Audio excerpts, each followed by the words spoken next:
dogSTAR segment of Dog TV, brought to you by Pet Express. Hi there, my name is Mojo Jojo, and this is my lovable, double dog, Coco. He's a Lhasa Apso, and he's about 5 years old, and he's shivering right now. Yeah, right, you're shivering, right? And the reason why I got this dog was because I was lonely. I don't have any family here in the Philippines, so when I come home after school or after work, I'd, look for someone to hug and to hold, and Coco was the answer. You're a godsend. Mwah. The story behind Coco is he was really sickly. He had all of these fleas and whatever, ticks and everything, and he was on the verge of like death. But Coco, we rescued you, right?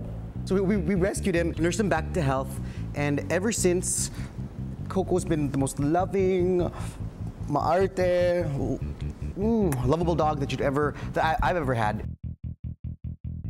You won't see it now because he's nervous for some reason. You're camera shy, but he's always hyper, makulit, and loves playing with people as long as you're a boy. For some reason, if he meets women, he just either hides or doesn't try to bite them, but he's not as friendly when it comes to ladies. But when it comes to the men, Coco is a performer.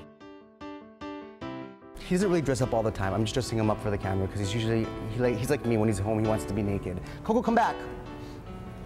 So when I wake up, Coco's there. I have my coffee, check my Facebook, do my stuff online, and then when I leave, every morning for some reason, Coco gets a little bit depressed because I think he considers me his mommy.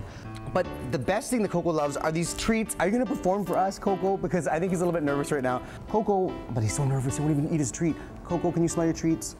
You want a treat? Okay. So the thing is, Coco's very shy. He doesn't like eating in front of other people. He's a true gentleman. So usually what he does is he takes his treat and he hides it somewhere, and then he'll hide like behind the couch or somewhere and eat the treat in silence. So Coco, do you want a treat? Will you eat for everyone? My dog has an eating disorder. It's like bulimic. The reason why I got a Lhasa Apso was that I read somewhere that they're really good guard dogs since I'm not in my condo often, and my condo was burglarized one time. So I was like, oh, you know what? I need a dog to, even though I'm not there, at least someone will thwart off intruders. But Lhasa Apsos are also good dogs for people that live in apartments or condos or that don't have really big spaces. And every day he gets to walk around, and usually here at the pool area during the daytime, all the little kids that aren't in school yet, they're usually here playing by the pool. So he knows all the little kids here and he plays around with them, and the kids love hugging him and playing with him because he's so furry and fun.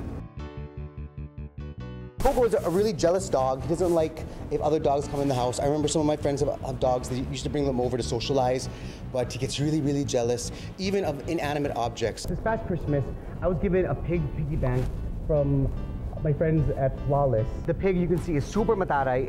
It's a pig ballerina with a tutu and everything. And when Coco first saw this pig, he was so mad. He'd pee on it. He wouldn't hump it or anything, but he'd just pee on it. He tried to rip off the tutu and everything and growl at it for several days. I think we've acclimated him now that it's not alive. And Coco, are you friends with the pig? Coco. Oh, Miss Piggy's here. Coco. I think he knows now that Miss Piggy is not a real pig or not a real pet. He looks all fine and lovely right now, but then he was growling at it, biting at it. And if you can see, part of the tutu's all messed up because he'd actually try to rip off the tutu. Right, Coco? Actually, these dogs are actually from the mountains of Tibet and Nepal. They're actually jumping dogs. They're mountain dogs. Back in the day, they were actually used to guard the sacred temples there. So if you see like these dogs, they have long hair, of course. I cut them every month or so, but his hair can grow like a rug. With Coco, I didn't know that Lhasa Apsos could jump so high, even if they're really small. But one time he got into the cabinets and jumped up there and ate something that made him really sick, so he was foaming at the mouth and stuff like that. So we had to bring him to the vet. But ever since then, we make sure that all those things are like sealed or closed or unreachable. What's great about dogs is that they love you unconditionally. Even though like you might spank your dog because he peed on your sofa or something like that, but after a few minutes, he'll come back looking for that love. About Coco, even though you don't pee on the sofa anymore, he just pees on something's on shoes. He likes peeing on your shoes. I think the best advice is if you feel like adopting a dog, make sure to read up and try to find out what responsibilities are needed to adopt a dog. There are a lot of dogs that need homes, whether they have pure breeds or not. Like Coco is a pure breed Lhasa Apso, but he's not like a show quality like stage dog or anything like that. In the province, we have some Ascals that we also adopted, and instead of them just being killed or sometimes, I swear to goodness, being eaten by other people or anything. Everyone can do their part to, to help rescue, to adopt a rescue dog. This is your new best friend. If you guys mated, you'd be the ugliest, you'd have the ugliest babies. But you have to admit this pig is so mataray. Hi, this is DJ Mojo Jojo, and this is my lovable pet Coco. He's a Lhasa Apso, and you are watching Dog TV. dogSTAR segment of Dog TV brought to you by Pet Express.